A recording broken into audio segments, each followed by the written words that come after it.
Hello, it's Briggs here, and like always, welcome to All Day Anime, and in today's video, I will be explaining each member of the Black Bulls and what magic they use. But before I begin, I will be doing another Amazon gift card giveaway. If you want to win a $20 Amazon gift card, all you gotta do is be the first one to comment on my next video. Good luck to everyone participating, but without any more delay, let's jump right into the video. Let's start off with the captain of the Black Bulls and my personal favorite character, Yami. Yami uses dark magic to generate and manipulate darkness. He primarily uses this magic by channeling it into his sword. His sword being a super cool black katana from his homeland, the land of the rising sun, aka Japan. Dark magic also has the ability to draw in other forms of magic, namely light magic, absorbing it into the darkness. Next up we have Asta, our protagonist, who uses anti-magic. Asta uses this form of magic to completely nullify other magic. After being healed by the Witch Queen, Asta can now channel anti-magic through his body faster and in a more condensed form. At the point of the Royal Knights arc, Asta can now enter this form roughly twice a day. Asta uses two types of swords. Asta's Demon Slayer sword, which is his original sword, it can cut spells with its edges and deflect them with the flat of the blade. Asta's second sword, the Demon Dweller sword, can also cut spells with its edges and can borrow magic from his allies, thereby increasing the force and range of his attacks. Only Asta can wield this sword because he possesses no mana. Other mages would not be able to use any magic while in contact with the sword and would have their mana reserves depleted. So when he attacks enemies with this sword, he could actually steal their mana. Next up is Benwell Silva, and she uses water magic, so basically she can generate and manipulate water. She primarily uses this magic to shoot water balls towards her opponents. Noelle has very powerful magic, though she has trouble controlling it, and that's why she uses a wand in order to help control this immense power. Magnus Swings, unlike Noelle, does not have a large mana supply, so he has to be efficient with his magic usage. Magna uses fire magic to generate and manipulate fire. He primarily uses this magic to form fireballs that he throws at his opponents. He chooses to throw small, compact balls, or even form his fire into a bat, in order to use his magic efficiently and not run out of mana. Next up we have Vanessa and Oteka, who uses thread magic. And Vanessa uses this form of magic to generate and manipulate thread. Her ability actually becomes incredibly overpowered. With an open grimoire, Vanessa creates a cat from red thread. By simply touching a target, the cat can change the outcome of an event to something more favorable for the user. However, this only helps people that Vanessa has a bond with. So to further explain, her thread can actually control fate. Let's say Yami gets killed, or someone close to her gets attacked with her thread, she can change the outcome to one where it didn't happen. So overpowered. Also, because the cat is made of thread, it can unravel to propel itself quickly and to dodge incoming attacks. Next up we got Felicia, not sure if I'm pronouncing that right, another one of my favorite characters in the series.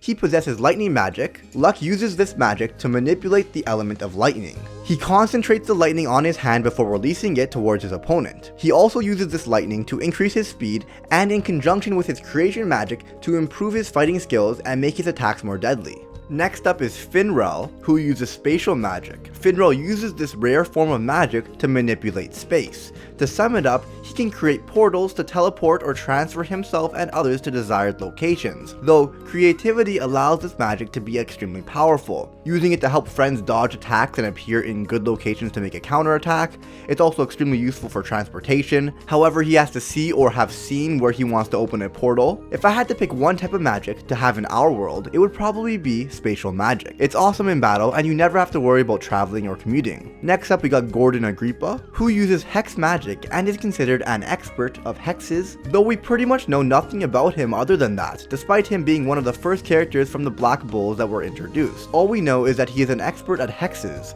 so from my understanding that means placing curses on other people.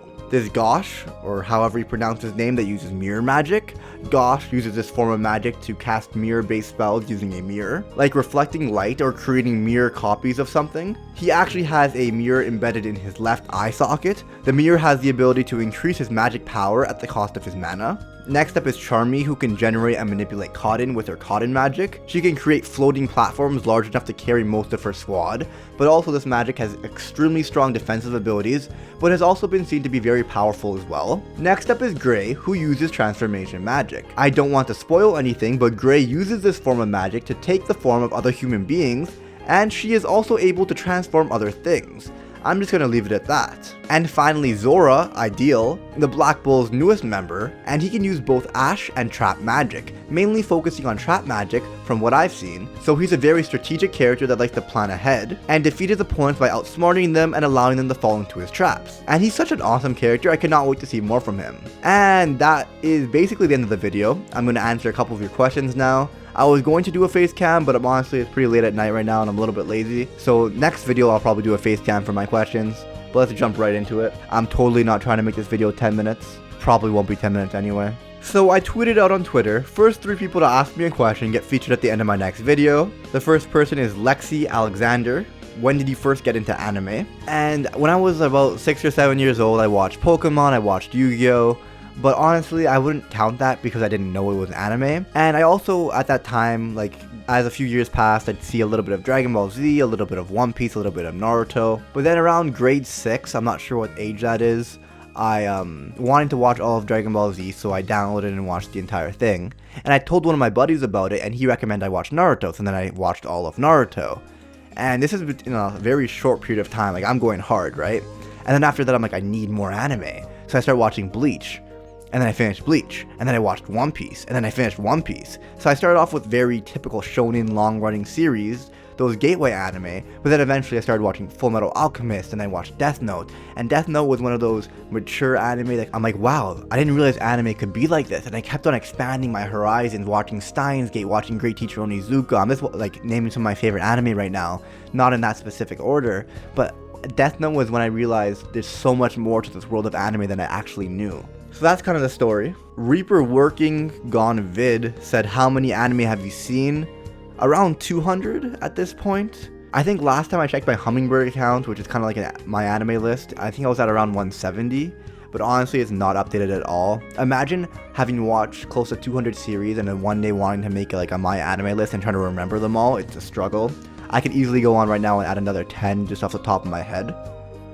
So I'd say I'm probably at a range between 190 and like 220 or something like that. James K8 asks, do trees have leaves? And that depends on the type of trees, my friend.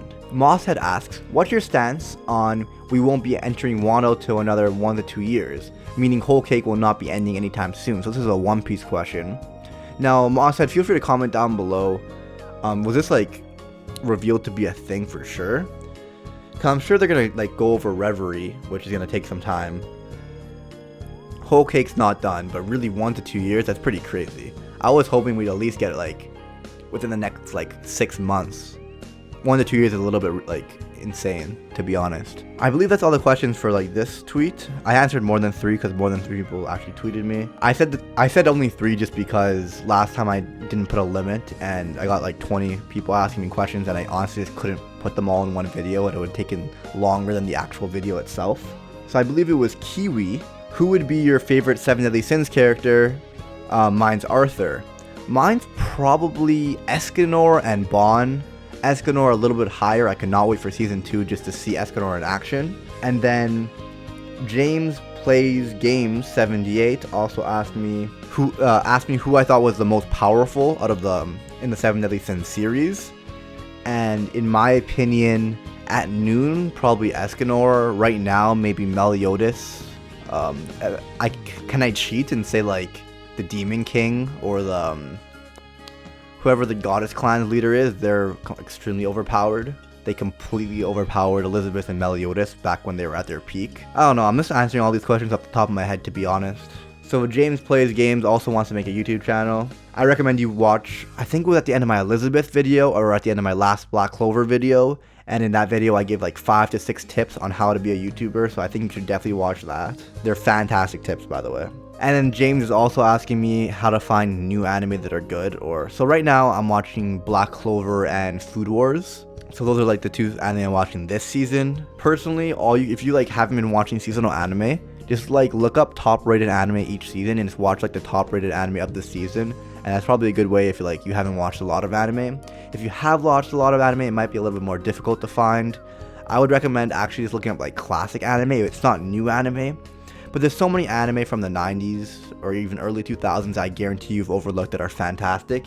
Even shoot me a DM and I'll hit you up with some good anime to watch. But anyway, that is the end of this video. I do hope you guys enjoyed. I'm actually going to comment down below and pin the comment that you guys could ask questions for my next video, so just reply to me there. If you did enjoy the video, be sure to smash that like button.